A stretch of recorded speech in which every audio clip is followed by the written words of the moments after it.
Again, we are taking up a question of redemption of debentures in lump sum out of profit. तो lump sum होगा और out of profit होगा, DRR का सवाल आएगा उधर. So ABC Limited issue 50,000 9% debentures of rupees 10 each at a premium of 10% on 36/13, redeemable on 31/3/15. So redemption date ध्यान रखो 31st March 15. The issue was fully subscribed. मतलब 50,000 debentures थे, 50,000 subscribed. The company decided to create debenture redemption reserve on 31/3/14. Date दे दी है कब debenture redemption reserve बनाना है. And also decided to invest in 6% government bonds to meet the legal requirement. Legal requirement क्या होती है कि 15% ऑफ द नॉमिनल वैल्यू आपको इन्वेस्ट करना है. तो ये उस लीगल रिक्वायरमेंट की बात हो रही है. पास necessary journal entries. So first write down कि एक के पीछे एक कौन सी एंट्रीज आप करोगे. तो सबसे पहले तो इश्यू ऑफ डिबेंचर्स की एंट्री होगी जो उन्होंने बताया है 36/13 को इश्यू किए जा रहे हैं. सो 36/13 में issue and allotment of debentures.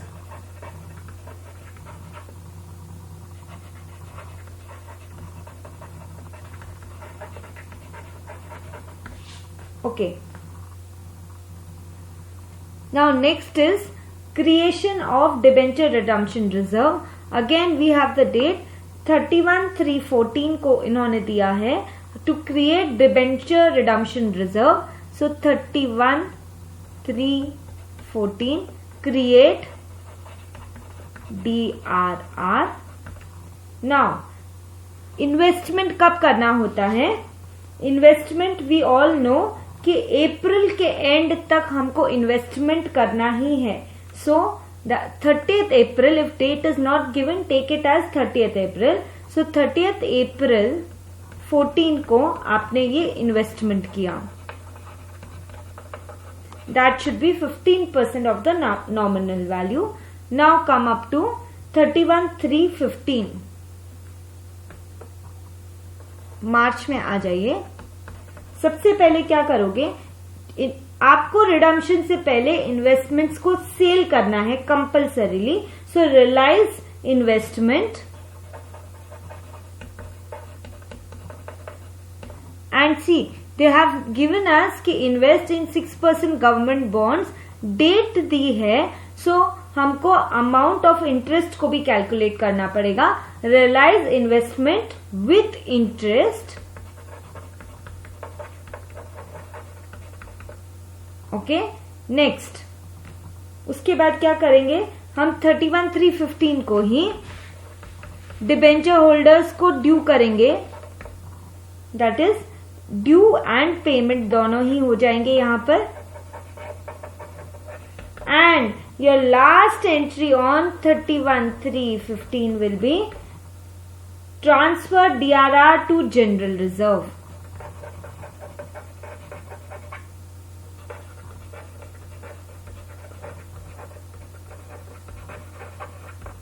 Okay, so let's start with the journal entries.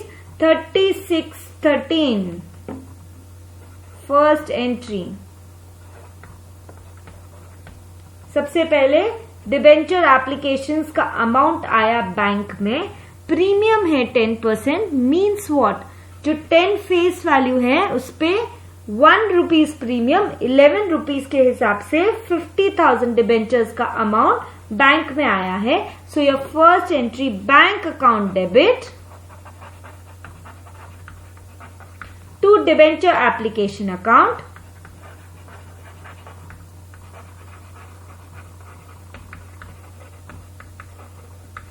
And now we are just concerned with total amount which we received in bank. So that is 50,000 debentures into the face value plus the premium, that is 11 rupees per debenture we have received. Total comes up to 5,50,000.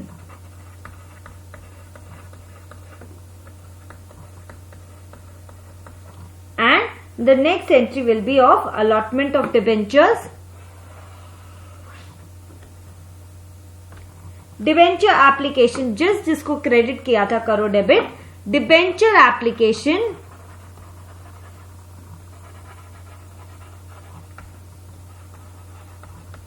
Account debit 5,50,000 same amount.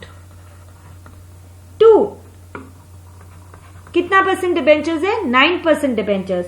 So to 9% debentures and 2 securities premium reserve account.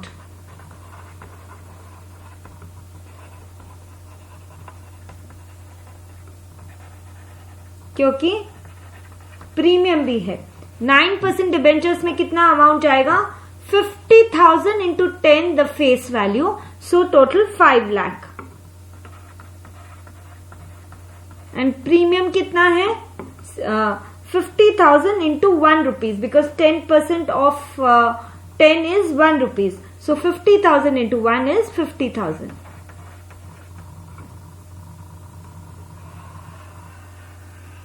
Debenture application account debit to 9% debentures to securities premium. अब next हमको क्या करना है? We have to create DRR. So on 31/3/14 we will make DRR, and DRR किससे बनता है? Come on, it is from surplus. So surplus, that is balance in statement of P&L account debit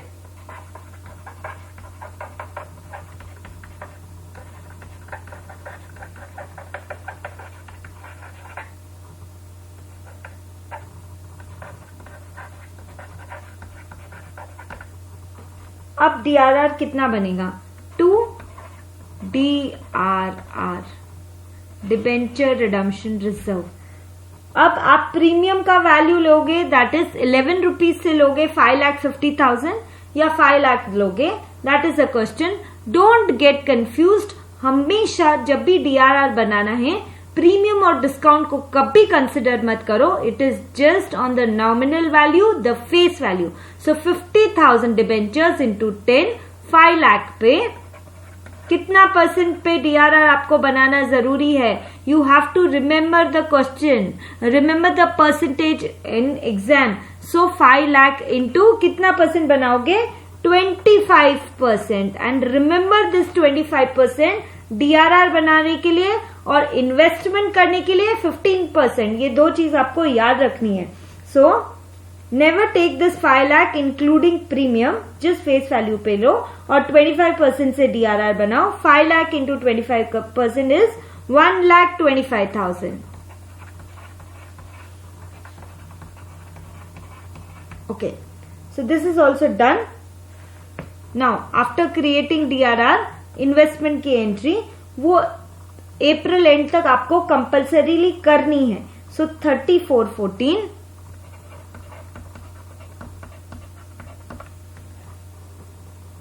what will be the entry? Debenture redemption investment account debit.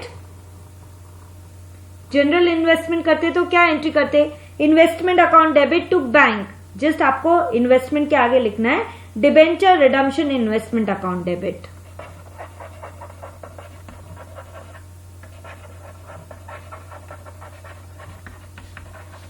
Debenture redemption investment account debit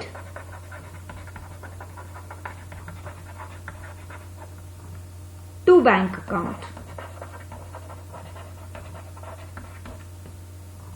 और कितना investment करते हैं? याद रखना है कि DRR में 25% of nominal value, investment में 15% of nominal value. So 5 lakh is your nominal value, उसका 15%. So that is 75,000.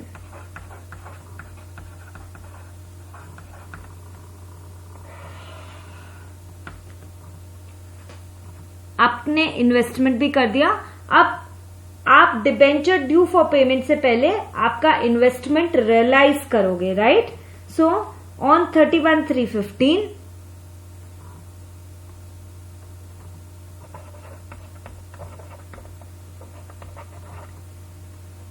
Realise the investments with interest. Investment कब किया, दैट डेट इज इम्पोर्टेंट। और देखो इन्होंने लिखा था investment in government 6% government bonds, so या तो इसमें इन्वेस्टमेंट लिख सकते हैं या आप ये भी लिख सकते हो 6% government bonds account, investment in 6% government bonds account debit to bank, both are correct. Okay, अब इंटरेस्ट कैलकुलेट करो। सबसे पहले कितना है, 75,000 इज योर इन्वेस्टमेंट और डिबेंचर रिडम्पशन इन्वेस्टमेंट का 75,000 जो है उसमें आपको इंटरेस्ट कैलकुलेट करना है।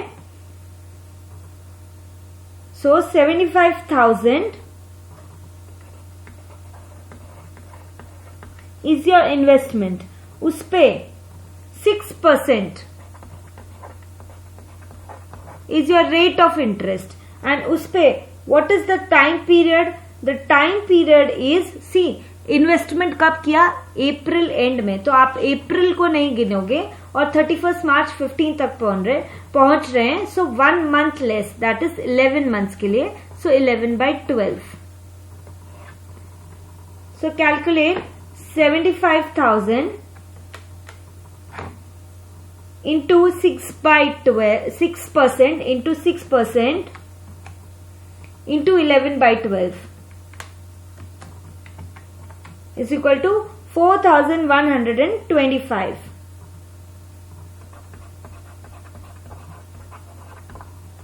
तो इतना हो जाएगा आपका, इंटरेस्ट का अर्निंग भी हो जाएगा उतना। So the entry will be bank account debit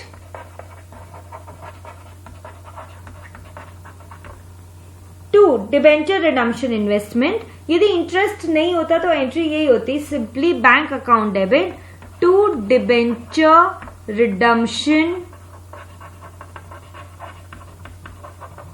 investment account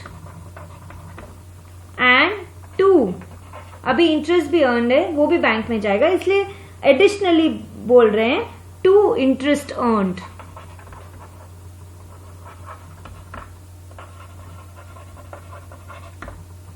okay, so debenture redemption investment का तो हमारा 75,000 एज इट इज आ रहा है। इंटरेस्ट कैलकुलेट किया है हमने 4,125। So the total comes up to 79,125। Okay, अब क्या एंट्री है, डिबेंचर होल्डर्स को पेमेंट की एंट्री ड्यू करो, पेमेंट करो एंड डीआरआर को ट्रांसफर करो जनरल रिजर्व में। So let's do the following.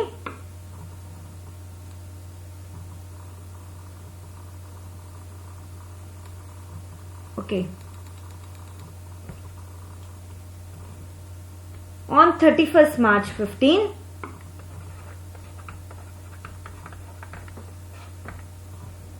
सबसे पहले ड्यू की एंट्री करो, 6% debentures account debit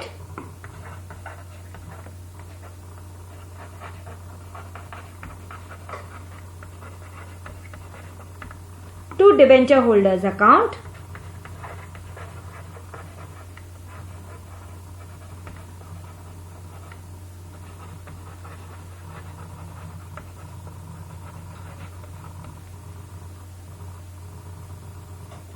being debenture holders due for payment will be your entry।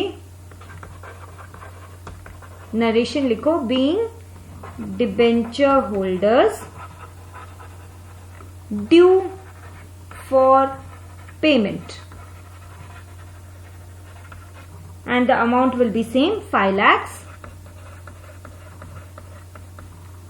50,000 into 10, so 5 lakhs। okay, and on next entry on 31/3/15 only due कर दिया, अब payment कर दो। So debenture holders को जस्ट आपने credit किया, debit करो, debenture holders account debit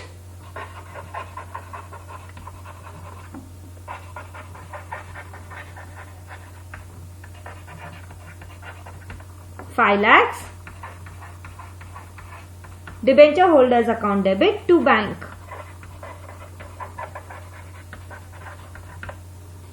हो गया पेमेंट की एंट्री। इस पेमेंट।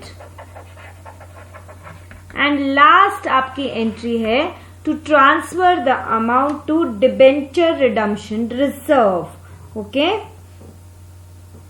सो आप वो एंट्री ध्यान करो जब आपने डिबेंचर रिडम्पशन रिजर्व क्रिएट किया था। Surplus that is balance in statement of profit and loss account debit to debenture redemption reserve कितने से क्रिएट किया था? 5 लाख फेस वैल्यू इंटू 25% से हमने क्रिएट किया था, दैट इज 1,25,000। तो जस्ट अभी उसी डीआरआर को आपको कहां ट्रांसफर करना है?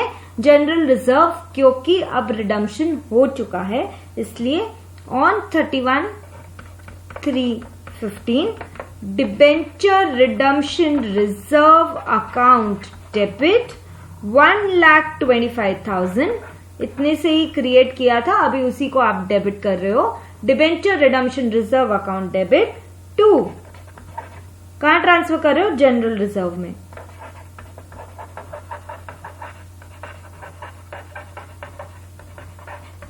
$1,25,000 being DRR transferred to general reserve.